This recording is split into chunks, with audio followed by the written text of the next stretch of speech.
Russ, why we're talking about cash flow today, the ways in which you can increase your cash flow. And I think the bottom line about this for me is it sounds good. Cash flow sounds good. We spend cash flow. But the bigger thing to me is this feeling of not getting anywhere, right? Without cash flow coming in and increasing. I mean, think about today. The things, the threats that are causing your cash flow to get squeezed, gas prices, inflation on food. I mean, I look back over a year and our food costs are easily 30-40% higher than they were a year ago. We had a census person show up at our house yesterday, Joey, and the lady asked my wife, I need you to answer a couple questions. My wife was like, beat it. And she's like, just a couple. And so the lady was like, okay. And Meg was like, whatever. All right, what? And she's like, how much did you spend on groceries last week? And I was like, I don't know, 500. That lady about fell over. She's like, $500.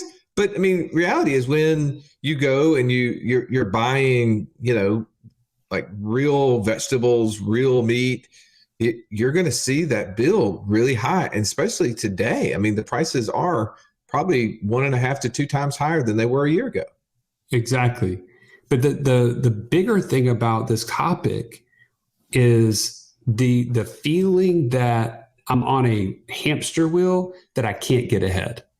Like I'm doing all that I feel like I can do at my job. I'm capped there. I have a salary. I've talked to my boss about increasing it, whatever it may be. My wife is working. My husband is working, whoever your spouse is. And we feel like we're just giving all that we have and it's still not enough. I mean, what would you say? You've heard these conversations as well. I mean, why is this so important? Well, it's so important because if you don't solve it, then you're going to stay stuck where you are, right? I mean, I think the most frustrating part to me is that we now have figured it out. We've seen it. And if we had to do it over again, we could. It would be no issue, right? You've seen these TV shows where they drop a millionaire or billionaire off and they reinvent exactly what they did because they figured it out. What's frustrating for me is all the people who hadn't figured it out, who don't know how to increase the top line revenue, who don't know which expenses to cut. So they cut the wrong ones.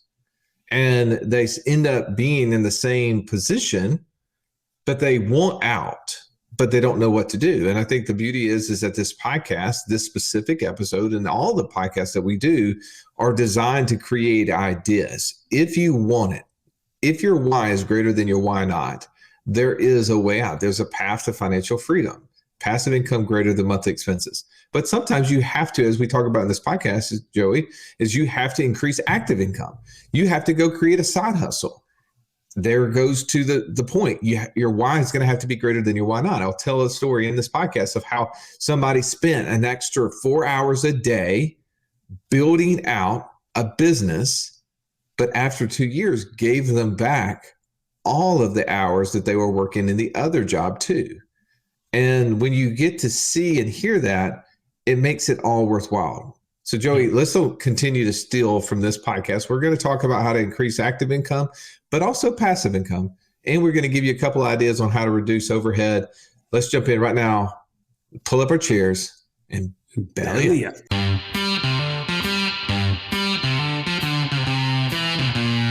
Welcome to the Wealth Without Wall Street podcast, your guide to understanding how to get out of the Wall Street rat race and start your own mailbox money lifestyle. Now, don't let these handsome Southern draws fool you. These financial minds are teaching our country to enhance savings, increase cash flow, and create passive income, all without the help of Wall Street. Are you ready to break through? Now here are your hosts, Russ Morgan and Joey Murray. Welcome into the Financial Freedom Roundtable, where each week we break down complex financial topics so that you can more easily understand them and, more importantly, take action on your path to becoming financially free. If this is your first time joining us, welcome. Grateful to have you in the room. I'm Russ Morgan. They call me the idea guy, mostly because lack of follow-through guy just didn't sound so cool. But enough about me for a moment. Let me introduce you to my co-host, my partner. He's the Italian Stallion. He's got a license plate cover to prove it. Mr. Joey Murray. Stallion, good afternoon. Yes, sir. Glad to be here, Russ. What we talking about today? 3 ways to increase your cash flow, man. You got at least one way for me today? Oh, I got so many ways. This is but let me just tell you the reason that we need to be covering this right now. Just the other day, one of my friends from church, we were just talking, and he just started making the mention that it seems like it's impossible to get ahead. And the reason that he did that is he's just like, I just don't know what to do with money other than what, like the generic things people have always said to do with it. And so I pay off debt. It comes back. I have to get new debt. I feel like I'm just on this, what did he say? It was like a hamster wheel. And I was like, man, the key is cash flow, right? We got to give people exposure to ways in which they can be more in control instead of them being a victim of what they have right now in terms of a salary or otherwise. There's got to be something else. So today's podcast is all about exposure. And man, yeah, I'm all about this. Yeah, I love it. All right, well, let's get around, because you and I are not the only one here, man. Let's let somebody else in the room. Let me get to my left. I got Mr. Incredible. His superpower is speed to financial freedom. The real beauty is that speed is contagious. My man, JD Hill. Say hello to your fans, JD. Hey, Jamie. Hey, fans. Glad to be here. Excited for Christmas, as you can tell from the undecorated Christmas tree behind me. My wife set that up, and I was left to decorate. Clearly, it's not a priority right now. What is a priority, though, is cash flow. That is a priority for me right now. Well, I was wondering if your way to cash flow was by not spending money on decorations for that Christmas tree. I'm trimming the fat this year. You know what I mean? I am trimming the fat, and so the 8 ornaments that tree can hold, they had to go back. All right, let's get around to the retiree of the group, Mr. Catch Me If You Can. He's not killing bears with his bare hands or spear diving for tuna. He's right here dropping gold nuggets. The one and only Mark Caragucci. Welcome, Mark. Good afternoon, everybody. This is a fun one. I really like this idea. 3 ways to increase your cash flow. I'm really kind of disappointed that it sounds like the Grinch is in the room, because why only 3? I mean, there's just so many. It almost feels like we're withholding a few. Well, I mean, hey, look, we can give more than 3. How about if we just break it out into 3 topics, but we give many ideas underneath those 3 topics? Well, that sounds fair. Okay, perfect. We're completely redoing the whole podcast stallion. Be ready for it, all right? Oh, ready. Let's get around. We got the piano man in town.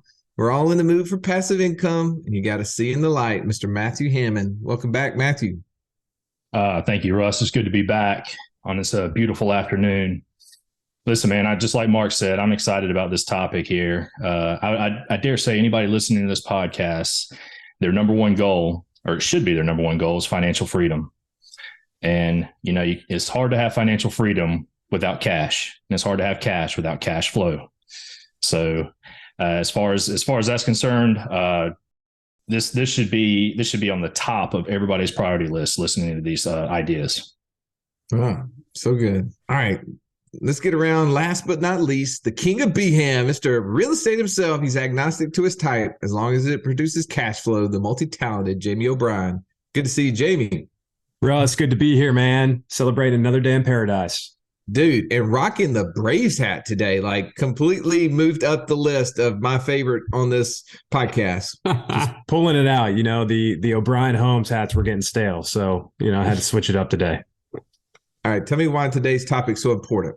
Russ, they say cash is king. But to Matthew's point, it requires extra cash flow to build cash. That's why it's so important. It is. And I think for those who don't really understand cash flow a lot, right? One of the things we say is that income minus expenses is going to equal your cash flow. And that's where we're focusing most of our brain, is on what the net is at the end. But to your point, Mark, I don't want to just limit anything. I definitely don't want to be the Grinch here. I want to open up the opportunity. I don't want our brains being 2 times too small. I want to grow So let's think about what if we can not only grow our top line revenue, right? And that top line revenue could be increased in multiple ways. It could be increased by our active employment. It also could be increased by our passive income. But then also we can impact the bottom line by reducing overhead. So if we're going to break down these three topics, let's start out with the active side. Let's talk about reducing overhead in the middle. And then let's get into maybe helping create some mailbox money in the end. Sound good, Stallion? I'm all in. Let's go. All right. I'm going to start. When you talk about like top line, active income, I heard this one time and I love it. The saying that you need to create a 5 to 9 that takes place after your 9 to 5, right? We all have built to some level a 9 to 5 in our life. But when we're trying to increase active income, we're trying to increase bottom line cash flow. One of the ways that we can do it is by taking on a strategy that we hear on this podcast. It could be short-term rentals, like when we had Clint Lovett on the podcast. It could be land flipping, like when we've had Mark Podolsky or Tate Litchfield on the podcast. It could be the Burr method when we invited Anita and Pollock, and they were teaching us how to build rental property. But all of those things require effort, at least initially. And I remember not too long ago, I was having a conversation with a guy that's in our communities, in our inner circle, and he was telling me about how he worked for 2 years in this side hustle in his 5 to 9, building a business, a stream of income that took place after he went to work. He said, sometimes it was even before I went to work. He said, I'd go in early and I would work for an hour and a half before I started driving the truck. So he actually drove a beer truck. We've had him on the podcast before, Adam Eglaw. And it took him about 2.5 years of doing that 5 to 9 to where he was able to replace his 9 to 5 income. And as soon as he got to that point, he was able to leave the job and be able to really just focus in now on that 5 to 9, which was able to work within whatever time frame he wanted. And he messaged me the other day and said, man, not only is this working so well for me, but I'm also going on my 9th family vacation of the year. And he's like, there's no way I could have done that if I'd been tied to a cubicle. And that's what I love is sometimes we think about the active income part and we're like, man, I'm already working too hard. But what if you put a little more effort in? Would you be willing to give up a couple of years in order to gain back all of those other hours every single day for the rest of your life? Jamie, you got a thought on this increasing kind of your active income? Give me feedback. Yeah, my story started not so dissimilarly to that. That was a hard one to get out. You remember those old double mint gum commercials? Double your pleasure, double your fun.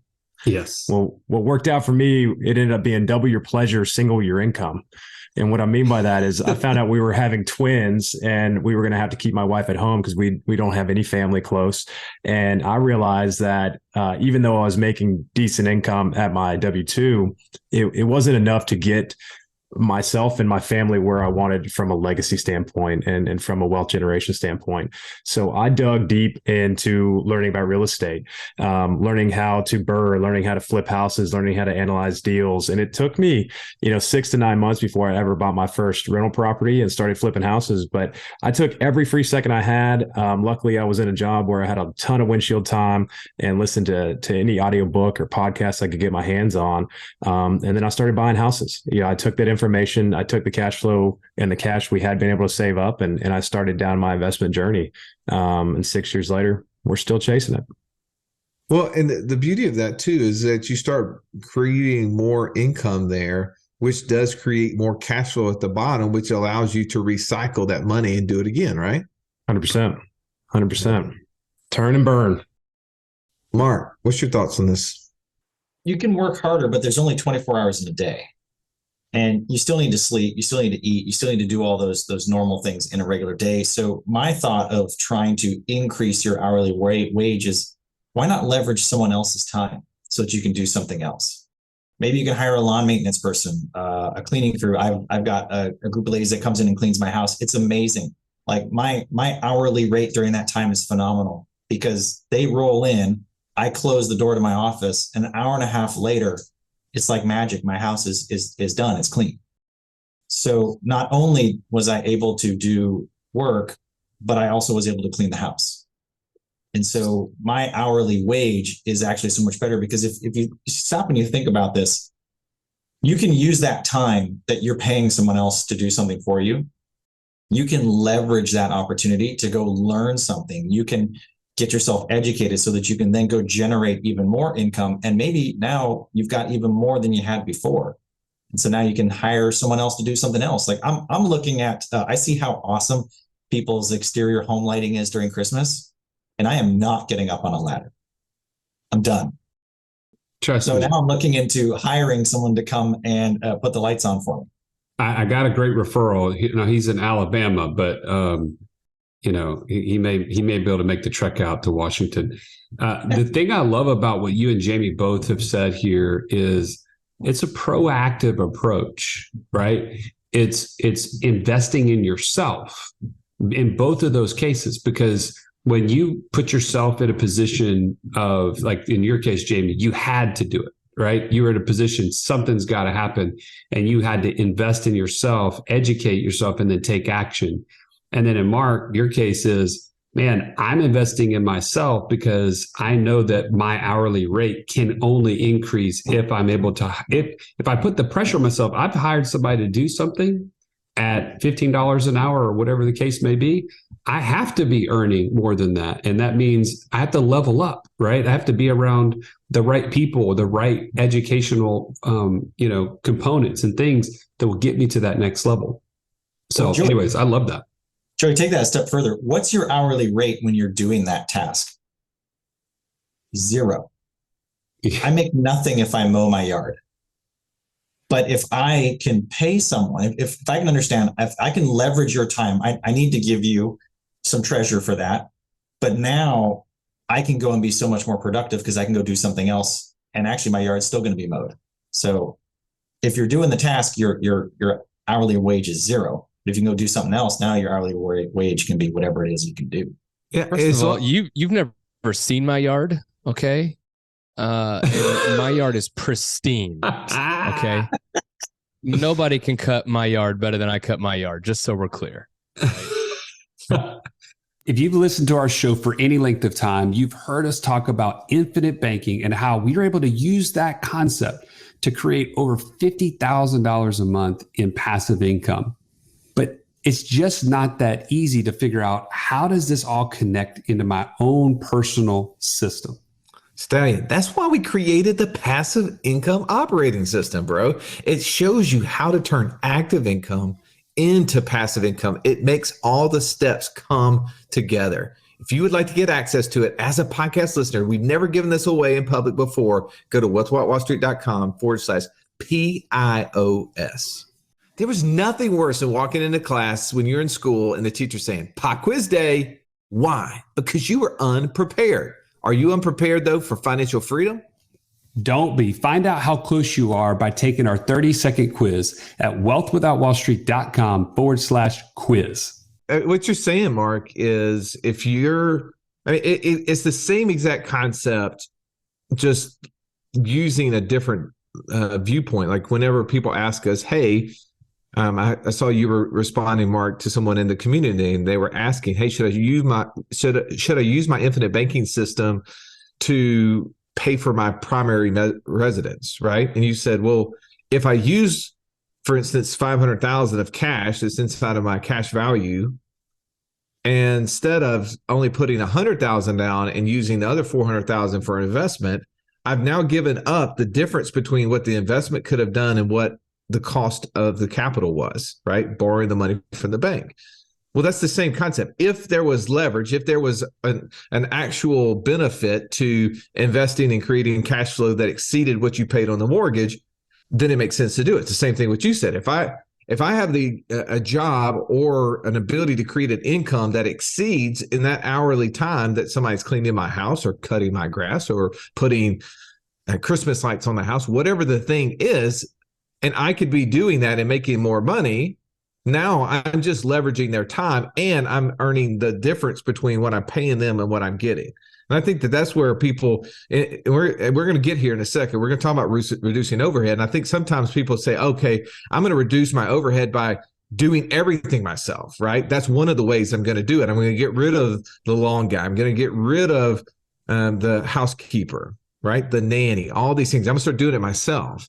Well, that is a benefit if you're paying them more than what you could produce on your own. And what I would say is maybe you need to be thinking of other ways that you can learn activities that can outproduce their hourly wage.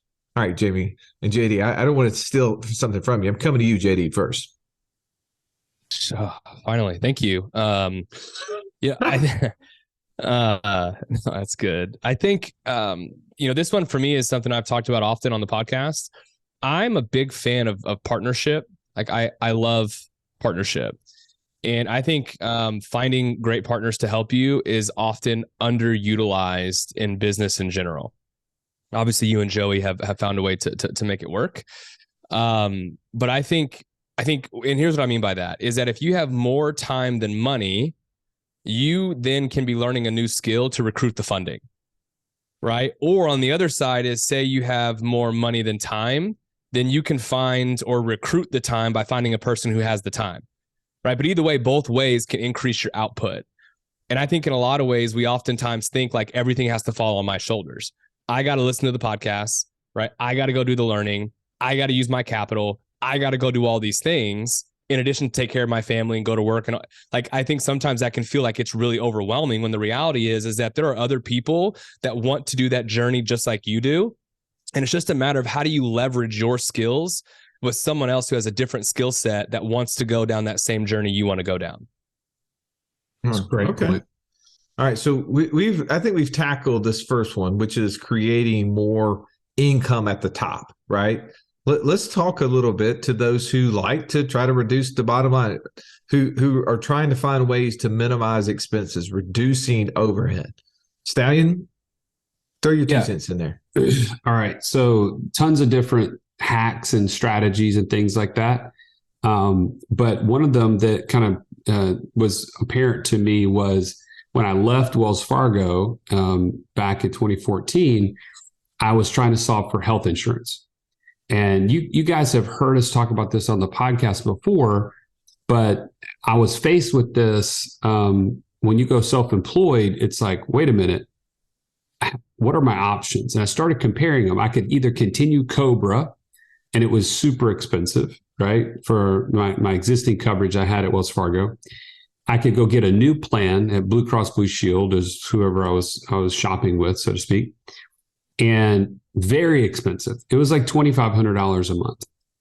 And then the alternative was Russ had introduced me to this idea of Samaritan Ministries. And we've had one of the high executives at Samaritan Ministries on our show recently.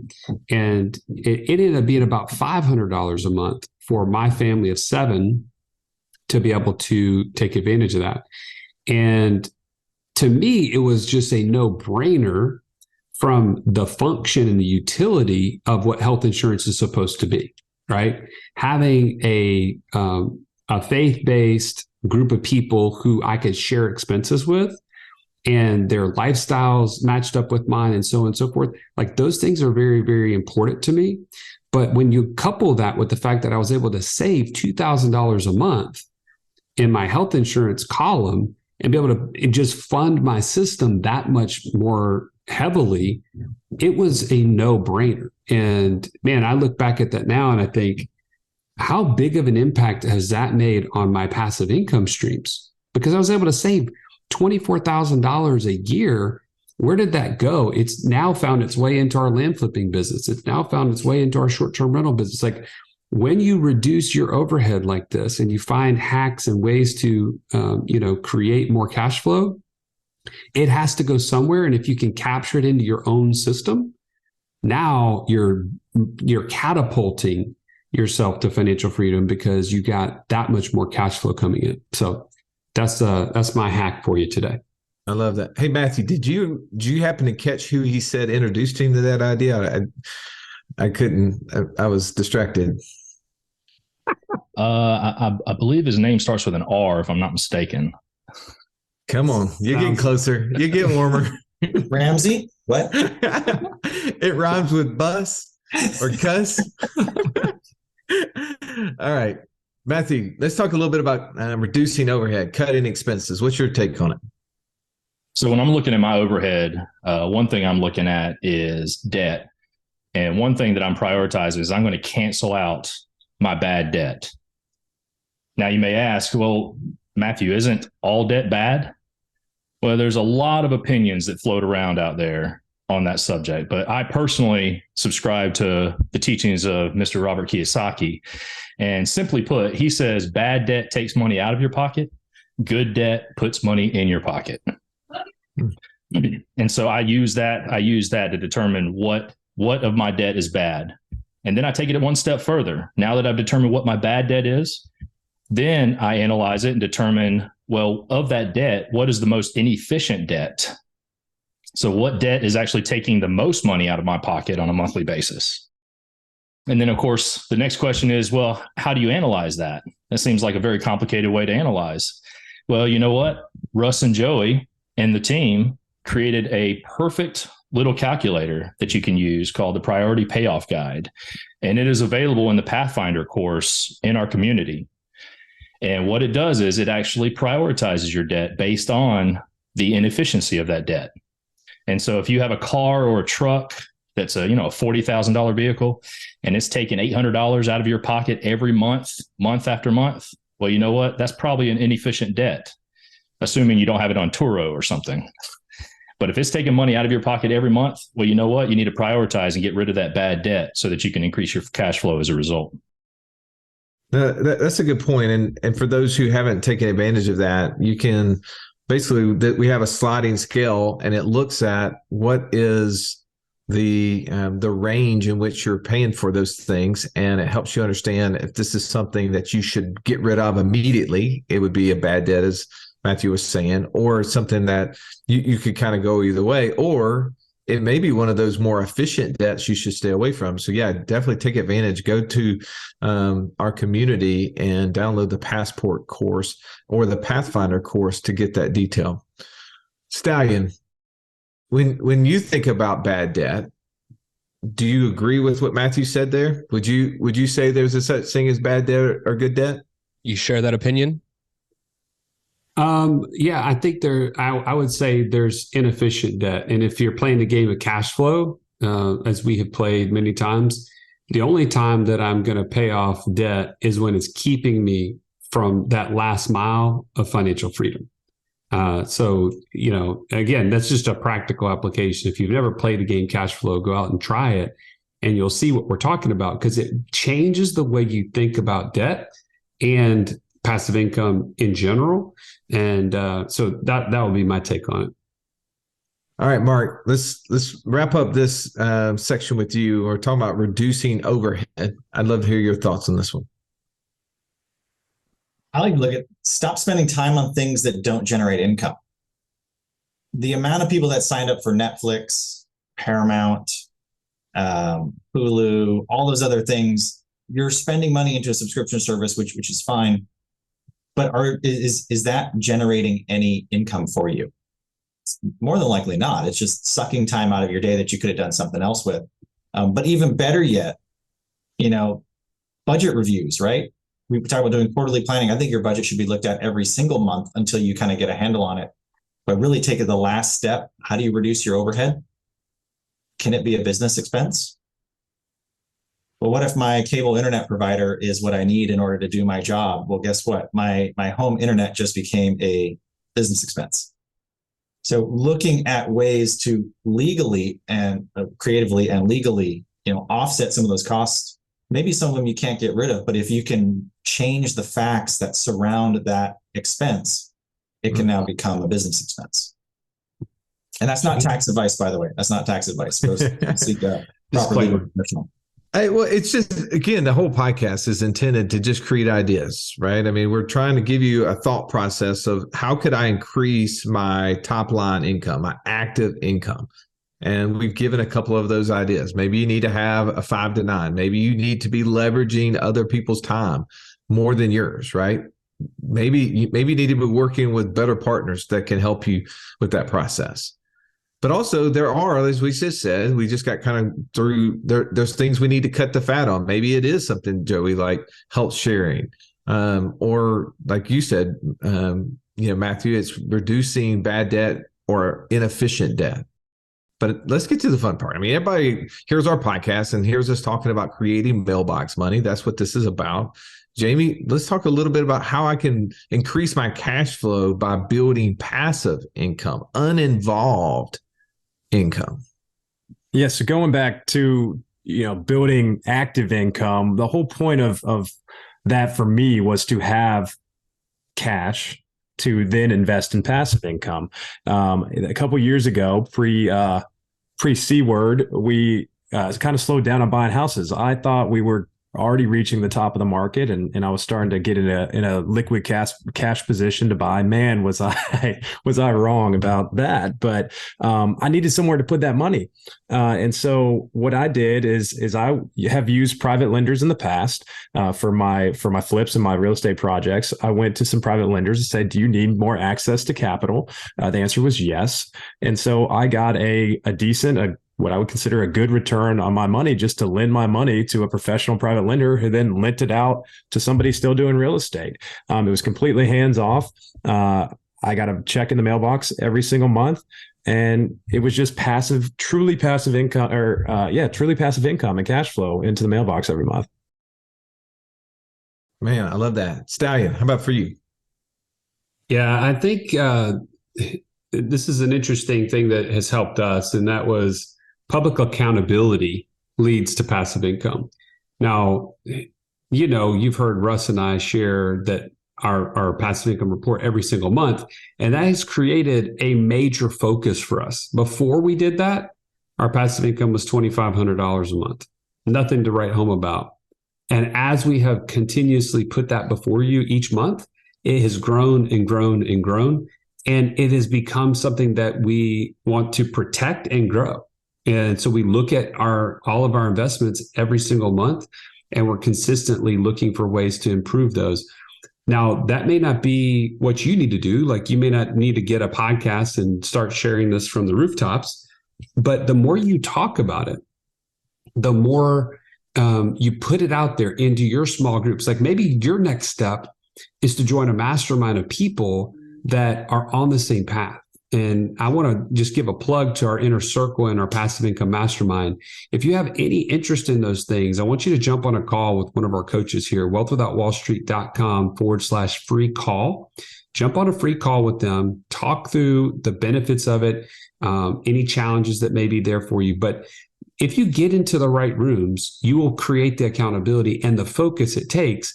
And just like we've shared before, the reticular activating system in your brain will start to see opportunities everywhere.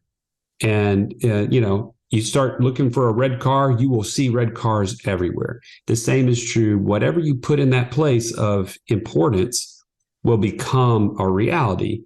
And so, I want to say, join a mastermind, take that step, and that'll create more accountability to building the passive income that you're looking for. Stallion, in my house, it's yellow cars they're looking for because they've decided the new punch bug is yellow cars. And yesterday, Ryan saw 6, and there were some sore arms out there. I'm just telling you. All right, Mark, talk to me about, how do I build a passive income? How do I create mailbox money? Nothing like cash flow for the holidays and beyond. So one idea is, Matthew talked about bad debt, and not all debt's created equal. So how about cashing out some equity in a home and then putting that lazy money to work, paying the mortgage, right? It's counterintuitive to think that going into debt can actually pay off the house faster, but it actually is. So did this a couple of years ago, took some cash out of the house that was lazy, which increased the mortgage payment by $500, but the money that came out actually reduced the total payment by $2,200. So rather than paying $2,200 a month in a mortgage, I now had the differential and I only had to pay $700. So not bad. But who would have thought going into debt would have actually created mailbox money? But that debt, that lazy money, that leverage went out, bought an asset, which then created cash flow, which came home, which paid for itself and also started paying for the house. So my house, even though it is a liability, in that moment, the access to the cash within it became an asset. You see how that logical C brain works there, JD? Like he starts thinking, okay, I can leverage the housekeeper or the lawn care guy to cut my grass. Well, I can also leverage money in the house. Come on. Come on. Right. I get it. But listen, let's just put the whole lawn care thing to bed real quick. I've got a reel mower, and if you don't know what it is, look it up. Okay, it's a front reel. It's a McLean. It is really, really nice. In my front yard, when it is in season, it looks like a fairway. All right, just so we're clear, you don't get that from paying someone to take care of the grass for you. He's not going to give on that one, Russ. We're just going to let him have that. Hey, look, my grass looks like green grass. I mean, it doesn't look like a fairway. It just looks like a yard that somebody else cuts, and I enjoy paying them to cut it. Unless you're out there on your hands and knees with scissors, I'm not impressed. JD, does it look like a fairway? Does it look like a fairway before or after 18 rounds of golf? It looks like a fairway before, and my kids are not allowed on it. Okay, they don't get to go on it during the summer. Get off the grass. They call me Mr. Wilson. All right, Matthew, jump in here. Let's talk a little bit about passive income. Yeah, listen, talking about mailbox money, one thing I learned actually fairly recently in my journey is I determined that one of my favorite types of mailbox money is a check that's signed by the IRS. And if you have a W-2 job or any other kind of active income, there's passive investments that actually have special tax benefits that you can use to drastically lower or even eliminate your active income tax liability. And I use those strategies legally, by the way, to completely eliminate my entire W-2 tax liability last year. And so I got a nice fat refund check from the IRS. Now moving forward, I plan ahead, and so I don't even give the money to the IRS for it to be refunded. But whether you're actually preventing yourself from having to pay the IRS or you're getting money back from the IRS, regardless, the less money you give to the government puts more money in your pocket and ultimately increases your cash flow. That is definitely a different take. Well, you've had a chance to hear from these coaches. They've shared a way that you can increase active income. You can decrease expenses efficiently, but also you can find creative and unique ways to build passive income. These strategies, these ideas are all over our platform. They're all in our community. They're all over the podcast. It requires effort, though. What is not passive about passive income is learning how to do them. And we've talked about this before. There's 4 things that require to make a deal, right, Joey? That's right. There's time, right? Maybe you're the one that has time to put into the deal. Maybe it's money. Maybe you're just somebody who's coming to the table who has cash. Maybe it's experience. Maybe you've done it a handful of times and you could just give intellectual equity into the deal. Or maybe you can come with the deal itself. That's right. But there's all sort of ways that you can create this income and ways that you can create cash flow. And if you do it well and you store it in the right places, then you can move faster to financial freedom. All right, Stallion, what's your final take for today? Man, I pray that this has been a value to you in the sense that you feel empowered to take action in the new year, to say, these are things I can do, and I'm not a victim of whatever I'm being paid actively right now. Like, that is not your cap. That's not your limitation that has been put on you. You can do something about it. And, these are some practical things that you can do, but also as you engage with our community and our masterminds and other things, this is just the tip of the iceberg. And you can do far more than you think is possible. Jamie, final thought. I think everything that everybody talked about today has a common theme, and I think Joey touched on it a little bit earlier, but everybody talked about something that took a level of investing in yourself and education to get started, whether that's increasing your day job income. You probably need to add a skill or some sort of training or education of some sort to increase that hourly wage, whether it's building another active income part-time, whether it's investing passively, or whether it's, lowering overhead. There's still an education piece. So spend that time investing in yourself, start with education, and take action. JD. I mean, I don't know if there's any more mic drop moments, that I can bring here beyond what's already been said. I think the biggest thing is you got to be creative, right? You got to think outside the box. And the other thing is that you're not alone, right? There's a ton of folks out there that want the same things you want. So don't feel like you're alone. And I will tell you, if you continue to talk about creating financial freedom or doing these things, and the people you keep talking about it to are kind of slapping it away or saying that, it's too hard or whatever it is, then find another group of people. We have a great outfit for that. It's called the Inner Circle.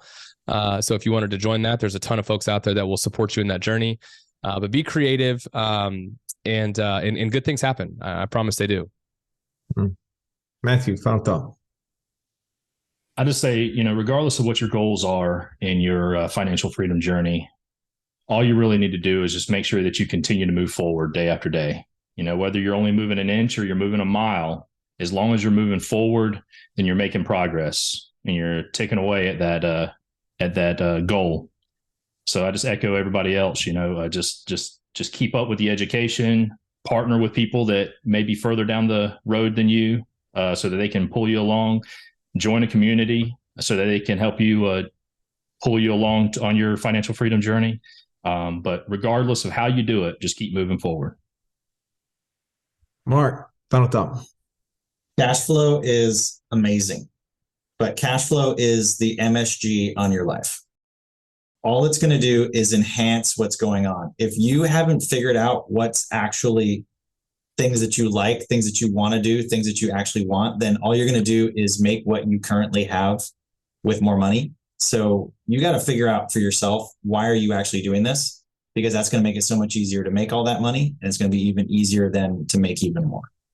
Well, hopefully you took this advice to create cash flow, and we hope that you found value. If you did, please rate, review the show, and this would help us be found by other people on Apple or whatever, Spotify, whatever app that you're using to listen and download this podcast.